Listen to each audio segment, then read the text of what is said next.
Varicose veins కి సరైన చికిత్స కోసం సంప్రదించండి ఎవిస్ హాస్పిటల్.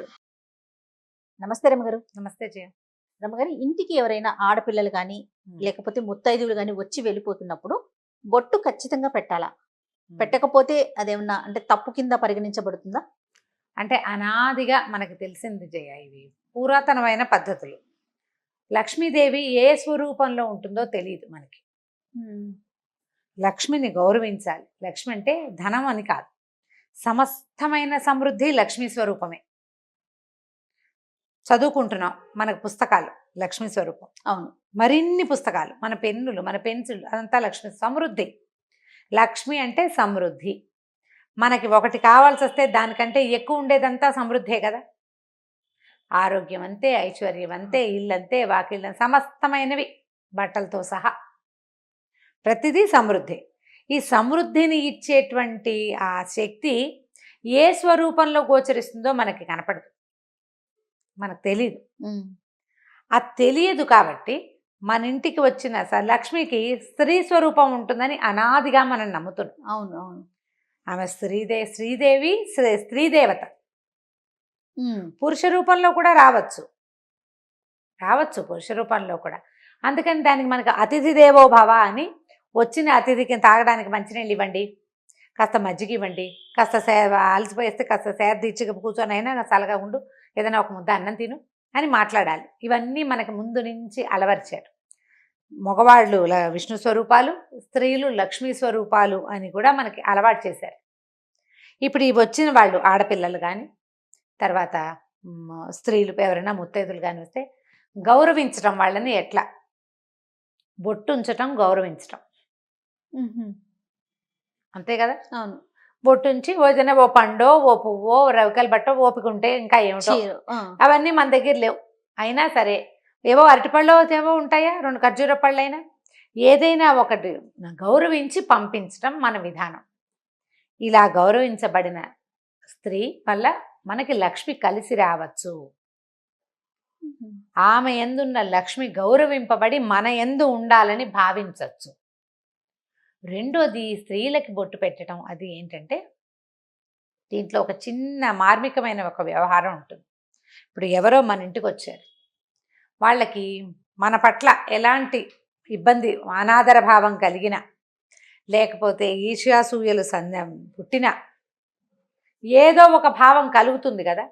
అదొక తీవ్రమైన భావం అనుకో, దాని దృష్టిపాతం మన మీద ఉండకూడదు. ఓహోహో, అందుకని ఈ నుదుటన ఉండే ఆజ్ఞాచక్రాన్ని చల్లబరుస్తాం మనం బొట్టు పెట్టి.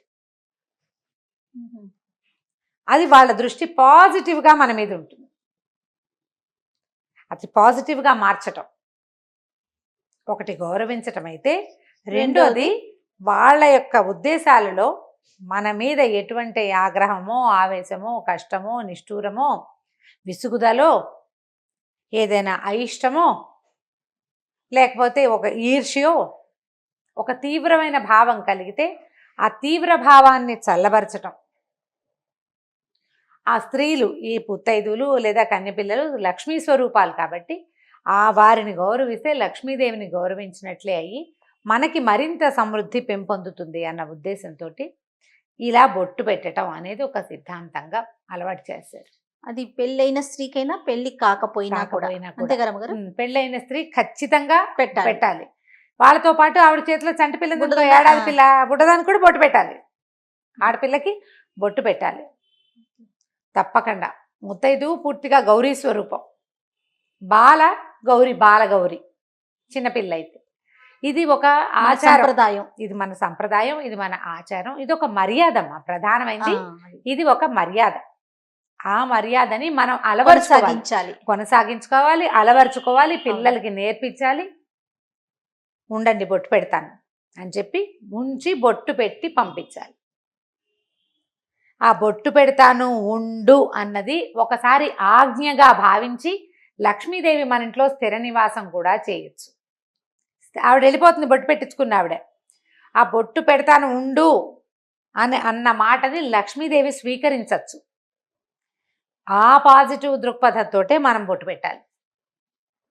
పెట్టేటప్పుడు మనం కూడా శ్రద్ధగా ముందు మన మొహాన్ని ఉంచుకుని అప్పుడు ఆ చేత్తో తీసి ముఖంలో పెట్టడం, ఏదైనా పండో ఫలమో ఏదో ఇవ్వటం, కుంకుమ పడిపోకుండా కాస్త జాగ్రత్తగా పెట్టడం. ఈ కుంకుమ అనేది మంగళ ద్రవ్యం, చాలా జాగ్రత్తగా ఉంచుకోవాల్సిన ఆ పద్ధతి. ఇవన్నీ కూడా మనకు ముందు నుంచి అలవర్చారు చూడు.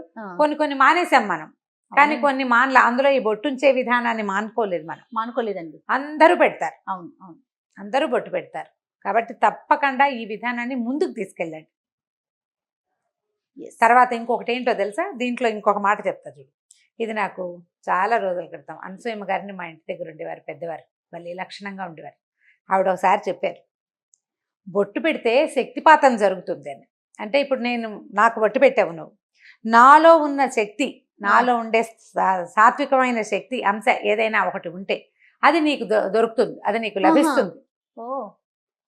శక్తిపాతం అంటారు దాన్ని. కొంచెమంది మహానుభావులు, చాలా పెద్దవాళ్ళు, స్త్రీలు, చాలా పెద్ద ముత్తైదువులు వాళ్ళు వస్తే వాళ్ళ యొక్క 5వ తనము, వాళ్ళ యొక్క ఐశ్వర్యము, ఎక్కువ సంతానాభివృద్ధి ఉండటము, వంశాభివృద్ధి జరిగే లక్షణము, భగవంతుని యందు ఆకర్షితులయ్యే పద్ధతో, ఇతరుల పట్ల ప్రేమగా ఉండే ఒక మనస్తత్వం, ఒక సాత్వికమైన శక్తి మనకి లభిస్తుంది. అది ఎవరి నుంచి లభిస్తుందో మనకు తెలియదు. కాబట్టి అందరికీ బొట్టు పెడితే ఎవరో ఒకళ్ళ దగ్గర నుంచి ఆ సాత్విక శక్తి మనకి లభించడానికి అవకాశం ఉంది. రమ్మగారు, ఇప్పుడు మనకన్నా ఒక 10-15 సంవత్సరాలు పెద్దవారు అనుకోండి, వారికి కూడా మనం బొట్టు పెట్టొచ్చా? అందరికీ పెట్టచ్చు, అందరికీ పెట్టచ్చు. పెద్దవాళ్ళకి మనం బొట్టు పెట్టకూడదు అలాంటిది ఉండదు, ఎవరికైనా పెట్టచ్చు. ముసలి మా అమ్మలకి కూడా, అంత పెద్దవాళ్ళకి బొట్టు పెట్టే అవకాశం లభిస్తే భగవంతుడు మన మీద మంచి కరుణ చూపించినట్టు. బొట్టు పెట్టచ్చు, పసుపు రాయొచ్చు. పెద్దవాళ్ళు కూడా చిన్నపిల్లలకి ఎప్పుడు రాస్తారు పసుపు రాయటం, బొట్టు పెట్టడము? ఏదైనా వాళ్ళు నోవు చేసుకున్నారనుకో, ఓ 50 ఏళ్ళ ఆవిడ నోవు చేసుకుంది అనుకో, ఆ నోవుకి తాంబూలం తీసుకోవడానికి చిన్నపిల్ల, 16 ఏళ్ళ పిల్ల, కొత్తగా పెళ్ళైన పిల్ల వచ్చింది అనుకో, 18 ఏళ్ళ పిల్ల, ఆ పిల్లకి పసుపు రాసి బొట్టు పెట్టి దాని కాళ్ళకి దండం కూడా పెట్టచ్చు. లక్ష్మీ స్వరూపంగా, సాక్షాత్ గౌరీ స్వరూపం లేదా సాక్షాత్ లక్ష్మీ స్వరూపంగా భావించి బాలకి కూడా, చంటి పిల్లకి కూడా, 2 ఏళ్ల చంటి పిల్లకి కూడా దండం పెట్టచ్చు. ఈ బొట్టు పెట్టేదానికి పెద్దగా వయసులో తేడా లేవు. వాళ్ళు బొట్టు ఉంచుకునే అలవాటు ఉన్న వాళ్ళు కావాలి, విధానం ఉన్న వాళ్ళు అయితే చాలు. బొట్టు పెట్టడమే ఇక్కడ పెట్టచ్చు, సీమంతంలో పెట్టచ్చు, పైన కూడా నుదుట్లో పెట్టచ్చు, పాపిట్లోనూ పెట్టచ్చు, ముఖం మీద నుదురు మీద పెట్టడమే చాలా కరెక్ట్ పద్ధతి. ఇక్కడ ఆజ్ఞాచక్రంలో బొట్టు పెడితే కనుక వాళ్ళ తాలూకు శక్తి, వాళ్ళలో ఉన్న ఒక సాత్వికం వాళ్ళకి పోయి మనకి రాదు, వాళ్ళలో నుంచి కొంత శాతం మనకి లభిస్తుంది. ఆ ఆలోచనతోటి ప్రతి వాళ్ళకి బొట్టు పెట్టడము, ఇది ఈ అలవాటు ఉంచుకుంటే బాగుంటుంది. తప్పకుండా రమ్మగారు. నమస్తే. నమస్తే.